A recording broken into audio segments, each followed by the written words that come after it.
কাশীপুর বেলগাছিয়া বিধানসভা কেন্দ্রে এবারে আমাদের রাজ্যের যে বিধানসভা নির্বাচন হতে চলেছে, মজদুর ক্রান্তি পরিষদের পক্ষ থেকে সাথী সৌম্য চট্টোপাধ্যায় এবারে প্রার্থী হয়েছে। সৌম্যর সাথে আমার আলাপ সেই 2010 সাল থেকে, ছাত্র জীবন থেকে। তারপরে সৌম্য দীর্ঘ সময় শ্রমজীবী মানুষের অধিকারের লড়াইয়ের অংশ হিসেবে থেকেছে। আজকে আমরা এখানে যেখানে এই প্রচার পর্বটি চালাচ্ছি আর কি, সেখানেও এই টালার এখানকার শ্রমজীবী মানুষের অধিকারের দাবিতে এখানে যখন ব্রিজটি ভেঙে নতুন করে একটি ব্রিজ তৈরি হচ্ছিল, সেই সময় আমরা দেখতে পাই যে শ্রমজীবী মানুষের অধিকারের দাবিতে এখানে দীর্ঘ লড়াই হয়েছে।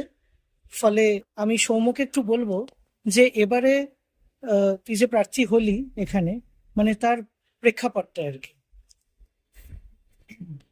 এক তো হচ্ছে যে মানে মানে যে সংগঠনটির পক্ষ থেকে আমি এখানে প্রার্থী হয়েছি, মজদুর ক্রান্তি পরিষদ, তার ভাবনার জায়গা থেকে যদি এক দু চার কথা বলি যে কিভাবে আমরা ভোটের রাজনীতিতে নিজেদের অংশগ্রহণকে দেখি। আমরা মূলত এটাই বিশ্বাস করি যে খেটে খাওয়া মানুষের সংগঠন গড়ে তোলার মধ্যে দিয়েই, যে সংগঠন তাদের অধিকারের জন্য যেমনি লড়াই করবে তেমনি ব্যবস্থাটা বদল করার জন্য লড়াই করবে, এরকম সংগঠন গড়ে তোলার মধ্যে দিয়েই এগোতে হবে। এগোবার এই একটাই রাস্তা, এবং সেখানে রাস্তার যে লড়াই, গণ আন্দোলনের যে রাস্তা, সেইটাই প্রধান জায়গায় আছে। ভোটের সময়ের বিষয়টাকে আমরা এইভাবে দেখি যে সেটা আমাদের এই রাজনৈতিক কাজেরই একটা অংশ। ফলে আমরা আমরা সারা বছর যে কথাগুলো নিয়ে রাস্তায় থাকি, সেই কথাগুলো নিয়ে আর একবার আমরা রাস্তায় নামি এই পর্বে মানুষের কাছে পৌঁছই।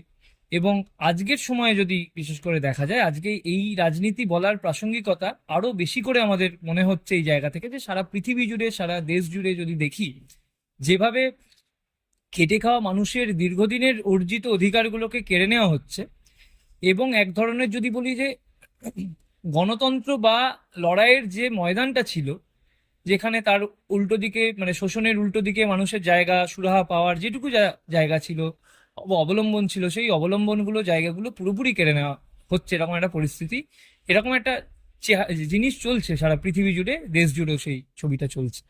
ফলে এরকম একটা সময়ে উল্টো রাজনীতির কথা বলা, যে রাজনীতি মানুষের কথা বলে, যে রাজনীতি প্রত্যেকটা মানুষের মানুষের মতো বেঁচে থাকার অধিকারের কথা বলে, যে রাজনীতি মানুষকে সম্মান নিয়ে বেঁচে থাকা এবং রাষ্ট্রের সেখানে দায়িত্ব মানুষের সম্মান নিয়ে বেঁচে থাকার প্রশ্নে সেইটার কথা বলে, সেই রাজনীতির কথা বলা আজকের সময় আমরা আরো বেশি প্রয়োজনীয় বলে মনে করছি। এবং দেশে যে শাসন চলছে, যে ফ্যাসিস্ট আরএসএস পরিচালিত বিজেপি সরকার, সে একদিকে তার ধর্মীয় ফ্যাসিবাদী যে কার্যকলাপ সে চালাচ্ছে, মানুষে মানুষে বিভাজন বিদ্বেষ বাড়িয়ে তুলছে, আর অন্যদিকে একই সাথে কর্পোরেটদের যে এজেন্ডা, কর্পোরেট এজেন্ডায় পুরোপুরি কোনো রকম রাগঢাক না রেখে সারা দেশের যা যা আইন ছিল মানুষের পক্ষে, বা যা যা আইন ছিল না কর্পোরেটদের পক্ষে, মানুষের পক্ষের আইনগুলোকে বদলে ফেলা হচ্ছে, কর্পোরেটদের পক্ষে নতুন নতুন আইন নিয়ে আসা হচ্ছে।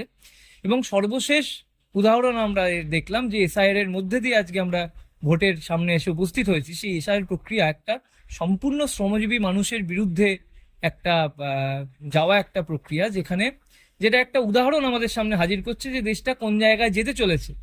এত মানুষ, যে মানুষের যারা এখানে খেটে খাচ্ছেন, শ্রম দিচ্ছেন, তাদেরকে আজকে এক লহমায় কিছু কাগজ না থাকার অজুহাতে, বা কাগজ থাকলেও নির্বাচন কমিশন মনে করছে যে তাকে রাখা যাবে না, এরকম তাদের ভুলের কারণে অনেক ক্ষেত্রে যে মানুষগুলোর নাম আজকে বাদ চলে গেল, তারা অবৈধ ভোটার হয়ে গেলেন। এই যে বৈধ অবৈধতে ভেঙে দেওয়া শ্রমজীবী মানুষকে, এটার একটা বিরাট চেহারা আমরা দেখতে পাচ্ছি সারা দেশ জুড়ে চলছে। তার এসআইআর তার একটা উদাহরণ হিসেবে আরো স্পষ্টভাবে হাজির হয়েছে। আর অন্যদিকে তৃণমূল সরকার 15 বছর এই রাজ্যে ক্ষমতায় আছে। শুরু থেকেই সে একের পর এক, সে মুখে একরকম ভাবে তার একটা জনপ্রিয়তাবাদী বা পপুলিস্ট পলিটিক্স, তার একটা মুখোশ সে পড়ে থাকে, আসলে সে ঘোরতর জনবিরোধী একটা শক্তি। এবং সব মিলিয়ে যদি এই লাস্ট বিগত কয়েক বছরে দেখা যায়, তার জনবিরোধী চরিত্র আরো বেশি স্পষ্ট হয়েছে। এবং যে ফ্যাসিস্ট এজেন্ডা কেন্দ্রীয় সরকার লাগু করছে, সেই এজেন্ডারও আসলে মানে কোনো বিরোধিতা এই সরকার নীতিগত প্রশ্নের জায়গা থেকে করছে না, বরং তৃণমূলের বিভিন্ন কার্যকলাপের ফলে তার যে দুর্নীতিগ্রস্ত সরকার সে চালাচ্ছে, তার পুরো ওপর থেকে নিচ অব্দি দুর্নীতিতে মোড়া একটা পার্টি, এবং যেভাবে সে শাসন চালাচ্ছে তার ফলে মানুষের ক্ষোভ বিক্ষোভ তৈরি হওয়া, সেই জায়গা থেকে বিজেপি আরো রাজনীতিতে স্পেস পাওয়া, এই জায়গাটা কিন্তু বাড়ছে।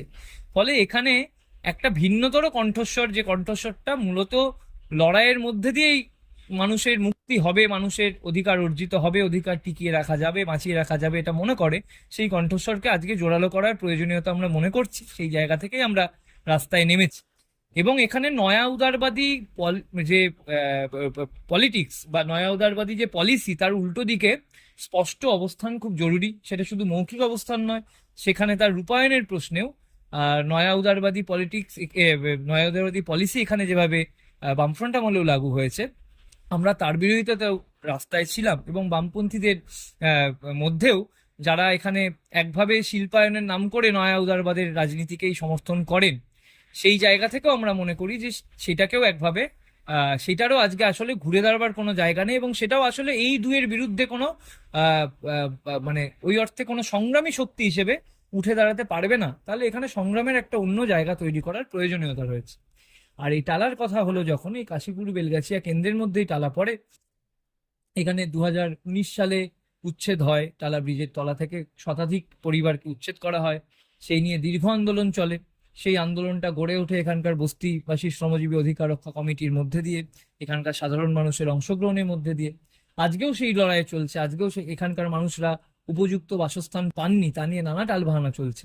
এটা যেমনি একটা দিক, এর সাথে এই অঞ্চলের যে বিপুল সংখ্যক শ্রমজীবী মানুষ রয়েছেন, তাদের উপযুক্ত বাসস্থানের প্রশ্নটা কি হবে, এবং সেই নিয়ে সরকারের শুধুমাত্র প্রতিশ্রুতি নয়, এই উপযুক্ত বাসস্থানের প্রশ্নে, তার জমির অধিকারের প্রশ্নে সরকারকে আইন বানাতে হবে। এটা কোনো প্রকল্পের বিষয় শুধুমাত্র নয়, এটা আমরা নির্দিষ্ট একটা দাবি দেওয়া, যে দাবি দেওয়া দীর্ঘদিন ধরে করছি, সেই জায়গাটাকে আমরা এই নির্বাচনের ময়দানে আরো সামনে রাখছি আমাদের স্পষ্ট দাবি আকারে। আমরা এখানে সামনে রাখছি যে কাজের যা অবস্থা এখানে হয়ে আছে, যদি দেখা যায় যে আজকে কাজের পুরো চরিত্রটাই এমন হয়ে গেছে যেখানে কাজের সুরক্ষা বলে কিছু নেই, সে ন্যূনতম মজুরি পাবে কিনা তার ঠিক নেই, পরের দিন তার কাজ থাকবে কিনা সেটার কোনো ঠিক নেই, যে পরিবেশে তাকে কাজ করতে হচ্ছে সেখানে কোনো রকম নিয়ম নীতির বালাই নেই। এবং দেখা যাচ্ছে মুখে রাজ্য সরকার শ্রমকোডের বিরোধিতা করলেও আসলে প্রতিটা জায়গাতে শ্রমকোডই চলছে এই রাজ্যে। ফলে এই যে কাজের অবস্থা, সেখানে আমরা নির্দিষ্টভাবে কিছু দাবি দাওয়া রেখেছি। তার মধ্যে কিছু বিষয় থাকছে যে যে শ্রমিকদের কোনো শ্রমিক হিসেবে মর্যাদা দিচ্ছে না সরকার, যেমন হচ্ছে গিগ ওয়ার্কার, ডেলিভারি সেক্টর, এটা বিরাট বড় সেক্টর, সেই ডেলিভারি ওয়ার্কারদের এমপ্লয়ি, কর্মী বা শ্রমিক মর্যাদা দেওয়া হচ্ছে না। যারা ডোমেস্টিক ওয়ার্কারের কাজ করেন, গৃহ শ্রমিকের কাজ করেন, তাদের শ্রমিক বলতে নারাজ সরকার। যারা আইটি সেক্টরে কাজ করেন, তাদের শ্রমিক বলছে না সরকার। ফলে এইটা আসলে মালিক পক্ষকে তোয়াজ করা, তাদের তাদের হাতে অস্ত্র তুলে দেওয়ারই একটা নীতি। সেখানে শ্রমিক বলা মানে আসলে তার যে অধিকারগুলো এসে পড়ে সেইটা সরকার পেতে দেবে না, এটা স্পষ্ট। ফলে এখানে এই শ্রমিক বা কর্মী এই সম্মান, এই মর্যাদা, এই স্বীকৃতি দিতে লাগবে। এটা একটা গুরুত্বপূর্ণ বিষয় হিসেবে আমরা মনে করছি, যেটা আমাদের দাবি আকারে থাকছে। এছাড়া থাকছে যেটা স্বাস্থ্যের প্রশ্ন, ঘরের পাশে আরজিকর হাসপাতাল, কিন্তু আরজিকরে দেখা যাচ্ছে যে মানে দিনকে দিন স্বাস্থ্যের চিকিৎসার অবস্থা খারাপ হচ্ছে, এবং তার পরিকাঠামোর সেটা যেমনি একটা বিষয় আছে, তার সাথে কি করে আরো বেশি মানুষের কাছে স্বাস্থ্যকে অ্যাক্সেসিবল করে তোলা যায়, সেই জায়গা থেকে আমাদের একটা নির্দিষ্ট দাবি আকারে থাকছে যে সান্ধ্যকালীন স্বাস্থ্য ক্লিনিক তৈরি করা প্রতিটা ওয়ার্ডে, পাড়ায়, মহল্লায়, যে ক্লিনিকগুলো সরকারি ব্যবস্থাপনায় সন্ধেবেলা থেকে চলবে, যাতে মানুষ সারাদিন তার রোজটা তার না মারা যায়, তিনি কাজ করে এসে দেখাতে পারবেন সন্ধেবেলায়। এরকম পরিষেবা সরকার চালু করুক। এছাড়া এখানে একটা বিরাট বড় যে জায়গায় আমরা দাঁড়িয়ে আছি, আন্দোলন হয়েছিল কিছুদিন আগে, সেটা হচ্ছে অভয় আন্দোলন। সারা পশ্চিমবঙ্গ জুড়ে মানুষ রাস্তায় নেমেছিলেন। আরজি কর এখানে পাশে, শ্যামবাজারে একের পর এক জমায়েত হয়েছে। অভয় আন্দোলন থেকে যদি বলা যায় যে কয়েকটা সুনির্দিষ্ট বক্তব্য উঠে আসে, এক হচ্ছে অভয়ের ন্যায় বিচারের বক্তব্য। সেই অভয়ের ন্যায় বিচারের বক্তব্য আজকেও ভ্যালিড, আজকেও সেই জায়গাতে আমরা দাঁড়িয়ে আছি যে অভয়ের ন্যায় বিচার আসলে হয়নি, এবং আসলে সরকারি এজেন্সি, পুলিশ থেকে শুরু করে সকলেই আসলে এটা ধামাচাপা দিতে তাদের সবকিছুকে কাজে লাগিয়েছে। আর তারই সাথে যে বিপুল সংখ্যক মেয়েরা রাস্তায় নেমেছিলেন, তাতে যেমনি বিভিন্ন চাকরিরতা, বাইরে কর্মরতা মেয়েরাও ছিলেন, তার সাথে একটা বড় অংশের শ্রমজীবী মানুষ যারা বিভিন্ন অসংগঠিত ক্ষেত্রে শ্রমের সাথে যুক্ত, সেরকম মেয়েরাও কিন্তু রাস্তায় নেমেছিলেন। তো তাদের মধ্যে থেকে দাবি উঠে এসেছিল যে এখানে ঘরে বাইরে, কর্মক্ষেত্রে, কাজের জায়গায় মেয়েদের নিরাপত্তার প্রশ্নটাকে কিভাবে দেখছে সরকার। এই নিয়ে যে প্রিভেনশন অফ সেক্সুয়াল হ্যারাসমেন্ট যে আইন আছে 2013 সালের, সেই আইন অনুযায়ী লোকাল কনফারেন্স কমিটি, আঞ্চলিক অভিযোগ গ্রহণ কেন্দ্রের কথা বলা থাকলেও বেশিরভাগ জায়গায় বা কোথাওই আমরা দেখিনি এরকম কেন্দ্রগুলি রয়েছে। এগুলি এইটা একটা নির্দিষ্ট দাবি আকারে রাখা হচ্ছে যে এইটা লাগু করতে হবে, এলসিসি তৈরি করতে হবে। যারা বাইরে কাজে যান তারা ভুক্তভোগী, যে কিভাবে বাথরুমের সমস্যা, শৌচাগারের সমস্যা ব্যাপক একটা সমস্যা, এবং এই কথাগুলো নিয়ে কোনো কথাই হচ্ছে না। ফলে সেখানে শৌচাগারের দাবি, যে বিশেষ করে মেয়েদের জন্য যে শৌচাগার, সেই শৌচাগারগুলো দেখা যায় রাত 10টার পর বন্ধ হয়ে পড়ে থাকে, বেশিরভাগ জায়গায় নেই। এইগুলো সুনির্দিষ্ট দাবি আকারে রাখা হচ্ছে। রাত্রিবেলা পরিবহনের জন্য লেডি স্পেশাল বাস। ফলে এই জাতীয় যে দাবিগুলো, যেগুলো আন্দোলনের মধ্যে থেকে উঠে আসে নানা কথা, সেই কথাগুলো তো চাপা পড়ে যাচ্ছে রাজনীতির আজকে নির্বাচনী যা আলোচনাগুলো চলছে তার মধ্যে। এখানে আমরা একটা সংগ্রামের শক্তি হিসেবে সেই কথাগুলোকেই এখানে তুলে আনার চেষ্টা করছি, এবং এই নিয়ে লড়াই আন্দোলন করার জন্য একটা বিকল্প শক্তি হিসেবে নিজেদেরকে গড়ে তোলা, তার চেষ্টাতেই আমাদের ময়দানে নামা। এই কথাগুলো নিয়ে ব্যাপক অংশের মধ্যে কিভাবে প্রচারে পৌঁছানো যায় সেটুকুই আমরা চেষ্টা করতে এখানে নেমেছি। আমাদের রাজ্যে অন্যান্য বিভিন্ন বামপন্থী পার্টিরাও তো প্রার্থী দিয়েছে, সেখানে দাঁড়িয়ে মজদুর ক্রান্তি পরিষদ যে প্রার্থী দিচ্ছে সে তারা আলাদা কি বার্তা দিতে চাইছে? ঠিক, তা তুমি নিজেও কি বলবে সে ব্যাপারে? মানে এখানে যদি দেখা যায়, যেটা একটু আগে আমি বলতে গিয়ে বললাম, যে আসলে এখানে পশ্চিমবঙ্গের ক্ষেত্রে বিশেষ করে, যেখানে সরকারি বাম, এইটার একটা ইতিহাস রয়েছে। সেই ইতিহাসটা আজও যারা বামফ্রন্টের শরিকভুক্ত দল তারা কিন্তু সেটা বহন করেন, এবং সেখানে আসলে বহু কথা আমাদের কথার সাথে মিল থাকলেও আসলে লড়াইয়ের ময়দানে উপস্থিত থাকা, লড়াইটাকে কিভাবে দেখছি, বা ধরা যাক শিল্পায়ন, কর্মসংস্থান, এই প্রশ্নগুলোকে আমরা কিভাবে দেখছি, সেখানে কিন্তু নানান তারতম্য আছে। ফলে এই তারতম্য সহকারেই রাজনীতির ময়দানেও আমাদের থাকতে হবে বলে আমরা মনে করছি। ফলে সেই জায়গা থেকেই এখানে মানে আলাদা একটা শক্তি হিসেবে এই কেন্দ্রেও যদি দেখা যায় বামফ্রন্টের প্রার্থী আছেন, তা বাদ দিয়েও আমরা আসলেই কথাগুলো বলছি আমরা নিজেদের প্রার্থী দিয়েই জায়গা থেকে, যে আসলে একটা এইটা নিজেদের মানে আমরা সংগ্রামী শক্তি হিসেবে মানে সেইটা নিজেদেরকে, মানে এখানে আর কোনো শক্তিকে আমরা দেখতে পাচ্ছি না বলেই আমরা একটা শক্তি হিসেবে এখানে দাঁড়িয়েছি।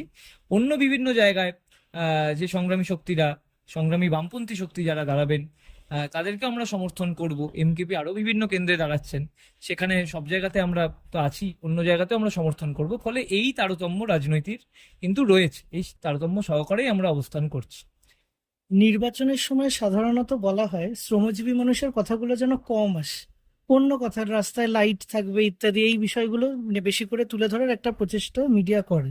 এর উল্টো দিকে দাঁড়িয়ে কি বার্তা দেবে?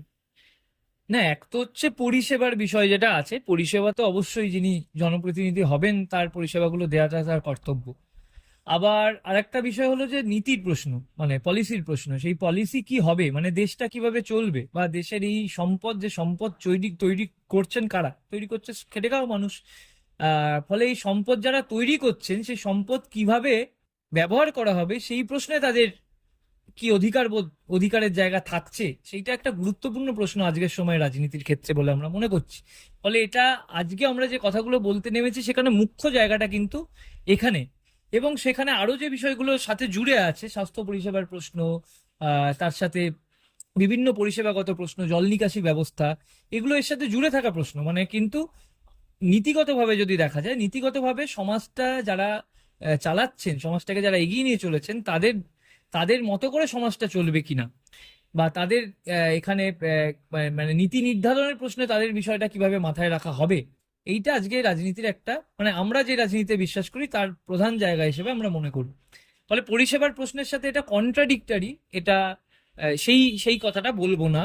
কিন্তু পরিষেবার প্রশ্নটাই শেষ কথা নয়, কারণ পরিষেবার কথাগুলো যারা বলেন তারা কিছু প্রতিশ্রুতিতে সীমাবদ্ধ থাকেন, যে আমরা এই করে দেবো, ওই করে দেবো, ওই জায়গার লাইটটা লাগিয়ে দেবো।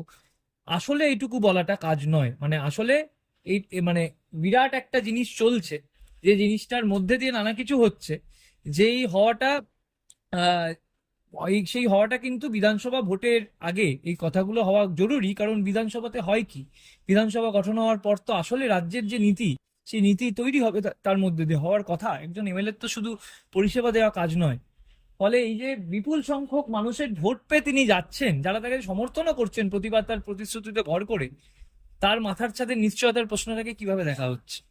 সেটা কি সরকার আইন বানাচ্ছে? যদি আইন বানায় তাহলে কিন্তু একরকম বিষয়, যদি না হয় যে আজকে একটা প্রকল্পে বাড়ি দেবো, কালকে একটা প্রকল্পে বাড়ি দেবো, সেটাকে আমরা কিছু প্রাপ্তি তো বটেই, কিন্তু সেটা খুবই খণ্ডিত খর্বিত কিছু প্রাপ্তি, এবং সেটাতেই যদি শুধু রাজনীতিটা ঘুরপাক খেতে থাকে, তাহলে আসল কথাগুলো কিন্তু আমাদের কানের বাইরে, মাথার বাইরে চলে যাচ্ছে। আমরা আমাদের মধ্যে পেয়ে গেছি কমরেড শিশির চক্রবর্তীকে। তিনি এই কাশীপুর বিধানসভা কেন্দ্রের সংলগ্ন মজদুর ক্রান্তি পরিষদের যে সংগঠন, তার স্থানীয় সম্পাদক। আমরা তার থেকে একটু জেনে নেব যে এবারে এখানে যে মজদুর ক্রান্তি পরিষদের যিনি প্রার্থী সৌম্য চট্টোপাধ্যায়, মানে তার যে লড়াই বা এখানে সামগ্রিকভাবে যে শ্রমজীবী মানুষের লড়াই, যার অংশ হিসেবে মজদুর ক্রান্তি পরিষদ থেকেছে এবং থাকছে, সেই বিষয়ে কয়েকটা কথা একটু জানবো। মজদুর ক্রান্তি পরিষদের যে ভাবনা, যে রাজনীতি, সেটা মূলত খেটে খাওয়া মানুষদের, তাদের যে জীবন যন্ত্রণা, তাদের সামাজিক অধিকার, রাজনৈতিক অধিকার, মত প্রকাশের অধিকার, অর্থাৎ এই গোটা সমাজে যারা জীবন গাড়ির কারিগর বলা যায়, সে শ্রমিক হতে পারে, কৃষক হতে পারে, যাদের উৎপাদন ছাড়া গোটা সমাজটাই অচল। অথচ মানে সে প্রসঙ্গে একটা কথা বলে রাখা ভালো, যে আমরা যে সময়ে এই কথাবার্তাগুলো বলছি, সেটা এমন একটা ভয়ঙ্কর সময়ে, এমন একটা নজিরবিহীন ঘটনার মধ্যে দিয়ে এখনকার ইলেকশনটা সংগঠিত হতে যাচ্ছে, যখন লক্ষ লক্ষ মানুষকে মানে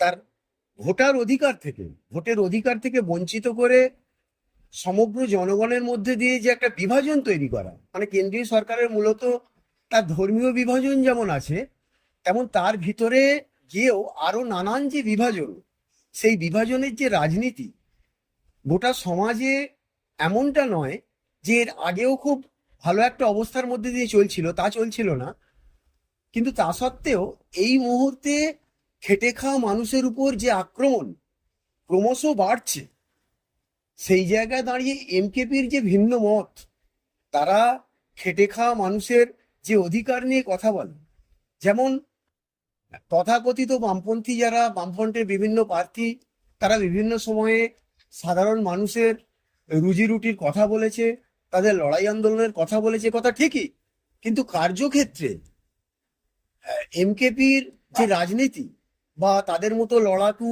যে সমস্ত সংগ্রামী বামপন্থী শক্তিগুলো আরো যারা আছে, যারা লড়াই করছে, তাদের যে ভিন্ন মত, ভিন্ন চিন্তাভাবনা, সেই ভিন্ন চিন্তাভাবনাটা আজকে সমাজে খুব জোরে সোরে ছড়িয়ে দেওয়াটার দরকার। এই কারণেই, যখন বামপন্থী শক্তি সমাজে দুর্বল হওয়ার কারণেই মূলত সাধারণ মানুষের উপর আক্রমণ তীব্র থেকে তীব্রতর হচ্ছে, মানুষ নানানভাবে নাজেহাল হচ্ছেন, শুধু ভোটাধিকার থেকে নয়, বিভিন্ন রাজনৈতিক অধিকার থেকে, সামাজিক অধিকার থেকে, স্বাস্থ্য অধিকার হতে পারে, সেই জীবনের বেঁচে থাকার যে ন্যূনতম যে অধিকার, খাদ্য, বস্ত্র, বাসস্থান, তার যে নিরাপত্তার প্রশ্নে হতে পারে, বিভিন্ন ক্ষেত্রে মানুষের উপর আগ্রাসন নেমে আসছে। সেখানে এমকেপির মতো বা আরো যে সমস্ত সাচ্চা বামপন্থী সংগঠন আছে, তাদের যে সংগ্রামী ধারার যে রাজনীতি, তারা যে সমস্ত স্রোতের বিরুদ্ধে গিয়ে ঠিক ভিন্ন একটা কথা বলছে, সেই কথাকে সমাজে জোরে সোরে উপস্থিত করাটা আজকের দিনে আশু কর্তব্য হয়ে দাঁড়িয়েছে। এখন গণ আন্দোলন যদি দুর্বল অবস্থার মধ্যে দিয়ে চলে, তাহলে সমাজে এই ধরনের আক্রমণ বাড়ে, আমরা এটা জানি। কিন্তু এই পিরিয়ডে এটাও বলে রাখা ভালো যে গণ আন্দোলনের মধ্যে দিয়ে মানুষ এই খরার সময় অনেক কিছু লাভ করেছে। সে অভয়ার আন্দোলন হতে পারে, সে কৃষক আন্দোলন হতে পারে। কৃষক আন্দোলনের মতো একটা তীব্র আন্দোলন হয়েছে, গড় জনগণ এটা বুঝতে পারে যে কৃষক আন্দোলন হওয়া সত্ত্বেও হয়তো শ্রম কোড লাগু হয়েছে, হ্যাঁ এ কথা ঠিকই, কিন্তু কৃষক আন্দোলন এত বড় একটা সংগঠিত আন্দোলন যে আন্দোলনের ফলে ভারতবর্ষের একটা গভর্নমেন্টকেও নাড়িয়ে দিতে পারে। অভয় আন্দোলনের মতো আন্দোলন, গণ আন্দোলন, যে আন্দোলন রাজ্য সরকারকে কাঁপিয়ে দিতে পারে, এবং সেই অভয় আন্দোলন এটা মানুষকে খুব জোরে সোরে শিখিয়ে দেয় যে গণ আন্দোলন যখন তীব্র হয় তখন মানুষের অধিকারের যে প্রশ্নগুলো, নানান কিছু প্রশ্ন, তাদের সামাজিক নিরাপত্তার প্রশ্ন, যেমন মহিলাদের যে নিরাপত্তার প্রশ্ন, কাজের প্রশ্ন, তাদের বেঁচে থাকার প্রশ্ন ইত্যাদি প্রশ্নগুলো সমাজে যখন জোরে সোরে আলোচনা হয়, চর্চা হয়, মানুষগুলো চর্চা করতে পারে, সেই সুযোগটা করে দেয় এই বামপন্থী শক্তিগুলো। কাজেই এই বামপন্থী শক্তি শুধু, আমরা তো ভোটের কথা বলতেই শুধু আসেনি, এখানে আমরা সারা বৎসর যে রাজনীতির কথা বলি, যে লড়াই সংগ্রামের কথা বলি, আজকে ভোটের সময়েও আমরা জনগণের সামনে দাঁড়িয়ে আমরা ভিন্ন কোনো কথা নয়, সারা বৎসর যে রাজনীতির কথা বলি, যে মানুষের কথা বলি, এই ভোটের ময়দানে দাঁড়িয়েও আমরা সেই কথা বলি। সেই রকম একটা সমাজের আমরা স্বপ্ন দেখি। আমরা মনে করি না যে সমাজটা যেভাবে চলছে এভাবে চলা উচিত। আমরা মনে করি সংখ্যাগুরু মানুষ যারা এই সমাজটাকে মূলত চালায়, তাদের স্বার্থে, তাদের পছন্দ মতো সমাজটা চলা উচিত, এবং সেই ভাবনা, সেই চিন্তা একমাত্র সংগ্রামী বামপন্থী শক্তিই করতে পারে। শিশির থেকে অনেক ধন্যবাদ। আমি আগেও বললাম যে প্রতিবারই নির্বাচনের সময় ডিলিজেন্ট পত্রিকা বিভিন্ন বামপন্থী প্রার্থীদের পক্ষে একটি প্রচার চালায়। আজকেরও এই প্রচার পর্বটি সেই উদ্দেশ্যে অনুষ্ঠিত হলো। ধন্যবাদ।